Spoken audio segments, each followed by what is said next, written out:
Hello everyone, welcome back to IBS. Today we are going to discuss about four generic descriptive competency. So without wasting time, let's jump to the topic. Four generic destructive competency में ये चार main points है जिसको हमें master करने की जरूरत है। Super efficiency, super quality, super innovation, super customer responsiveness. So हम बात कर लेते हैं सुपर क्वालिटी प्रोडक्ट के बारे में। तो क्वालिटी का बेसिक मतलब हो गया आपको meet and exceed the customer expectation, so leading to customer satisfaction and brand loyalty. तो आपको क्या करना है, एक्सीड करना है कस्टमर एक्सपेक्टेशन को and which will help you to lead the customer satisfaction and brand loyalty will be created by your super quality product. तो super quality product में अगर किसी कंपनी का वर्ल्ड वाइड नाम लिया जाएगा तो वो एप्पल कहलाएगा, राइट?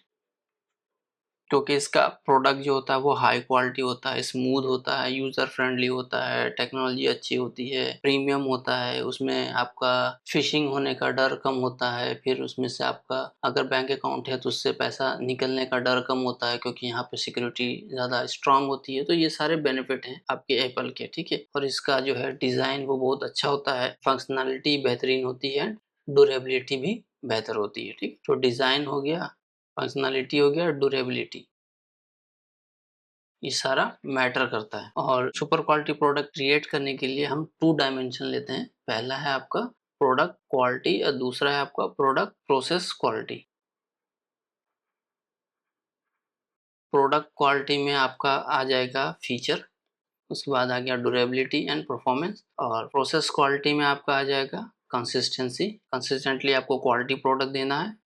रिलायबिलिटी आ जाएगी, उसके बाद आपको एरर फ्री डिलीवरी देना है। डिलीवरी जो आपका हो वो कस्टमर के पास सही माल और सही प्रोडक्ट पहुंचे, डैमेज ना पहुंचे, वो ये बात हो रही है इसमें, ठीक है। अब क्वालिटी प्रोडक्ट में दूसरा अगर बात करें तो जैसे आपको ताज होटल हो गया और रिट्स हो गया, इस तरीके के होटल इंडस्ट्री में कुछ ब्रांड नाम है जहाँ पे आप अगर आप जाते हैं तो वहाँ पे आपको हाई क्वालिटी सर्विस मिलती है, आपको अच्छा ट्रीटमेंट मिलता है, कस्टमर सर्विस, आपको सुपर कंफर्ट मिलता है, और आपको जो भी रिक्वायरमेंट होती है एज एन होटल में जाकर के रहने के लिए, तो आपको घर जैसा फील कराना और आपको उससे भी बेहतर सर्विस देना। उससे क्या होगा कि आप उसको याद रखोगे। आप जो पैसा पेड करोगे ना, कॉस्ट, वो आप भूल जाओगे एक बार को, लेकिन आप उस होटल को हमेशा याद रखोगे कि आपको कैसी सर्विस मिली थी, क्या ट्रीटमेंट मिला था जब आप चेक इन करने गए, तो आपका सामान किस तरीके से आपके रूम तक पहुँचा।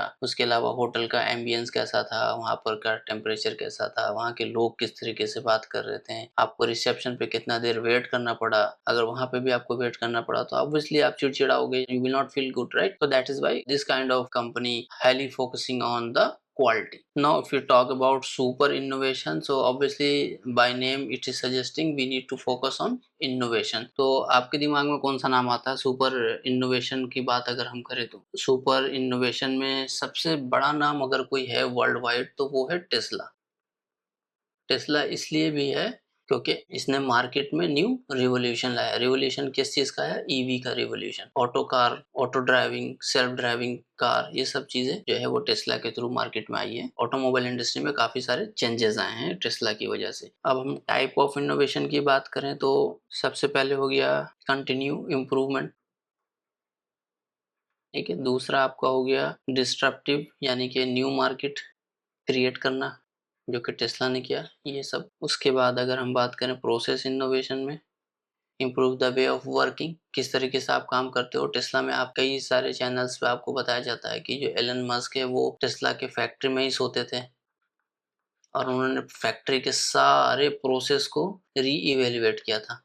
भले ही वो इंजीनियर हो ना हो, लेकिन जो भी है बंदा क्या था कि वो सारे प्रोसेस को टेस्ट करता था। उसमें कई सारे ऐसे प्रोसेस थे जो ऑटोमोबाइल इंडस्ट्री में सेम प्रोसेस फॉलो होता था, ठीक है। लेकिन वो बंदे ने क्या किया कि हर प्रोसेस को टेस्ट किया और उसको हटा के देखा कि अगर इसको हम रिमूव कर देते हैं तो क्या कार पे कोई फ़र्क पड़ता है? अगर उसके भी काम चल जाएगा। तो इस तरीके से उन्होंने कई सारे प्रोसेस थे उसको उन्होंने एलिमिनेट कर दिया कि उससे कार को कोई फ़र्क नहीं पड़ रहा था। तो कई सारी चीज़ें ऐसी होती है जो ट्रेडिशनली और थ्रू आउट द प्रोसेस ये बिल्ड हो रहा है, क्योंकि अब जैसे ऑटोमोबाइल इंडस्ट्री में हैं तो आप जो हायरिंग करोगे तो वो प्रायर एक्सपीरियंस वाला बंदा करोगे, वो ऑटोमोबाइल इंडस्ट्री से ही घूम के आएगा आपके पास। अब जैसे बॉलीवुड में आप काम कर रहे हो तो बॉलीवुड में ही आप काम करो। आप टेस्ला कंपनी में सॉफ्टवेयर इंजीनियर नहीं बन जाओगे, क्योंकि आपका पिछला जो बैकग्राउंड है आपका वो एक्टिंग का है, तो एक्टिंग शूट करके आप सीधे कंपनी में आप सॉफ्टवेयर इंजीनियर या कोडिंग करने नहीं बैठ सकते। तो उसी तरीके से जो ऑटोमोबाइल इंडस्ट्री में काम किए बंदे आए थे, तो टेस्ला में उन्होंने वही प्रोसेस सेटअप किया, जिस कंपनी में काम किया था वहाँ जो सीखा था वही अप्लाई किया।